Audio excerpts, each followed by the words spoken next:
মোৰ প্ৰথম প্ৰকাশিত কবিতা যেতিয়া মই নৱম শ্ৰেণীত পঢ়োঁ তেতিয়া গুৱাহাটীৰ পৰা প্ৰকাশিত সাপ্তাহিক আলোকত প্ৰকাশ পাইছিল মোৰ এটা কবিতা, এডাল মৰা তামোল গছ। মোৰ আৱাসত অলপ নিলগত গজিছিল এজোপা তামোল বিতপি, লহ পহকৈ সেউজ হাচোন কাচোন লৈ আশুগতিত বাঢ়িলে বিৰিক্তি।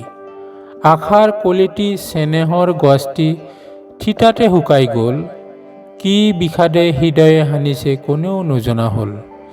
নিয়তিৰ নিষ্ঠুৰ পৰিহাসত হঠাতে গছটি মৰহি গ'ল, আশা অবিলাক সকলো আশা মোৰ হৃদয়ত ৰ'ল।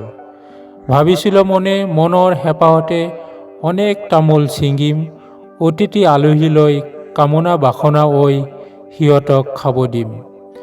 নানা বিৰংগৰ নানা বিহংগৰ নাচন দেখি মিয়াৰ পাতত সাঁচি থৈছ অনেক সমাজিক এই অন্তৰৰ মাজত। সকলো আশা হ'ল নিৰাশা, সকলো গ'ল বুঢ়ী, মিছাতে সাজিছোঁ আশাৰ কাৰেং লৈ বিষাদ কালিমাৰ তৰি।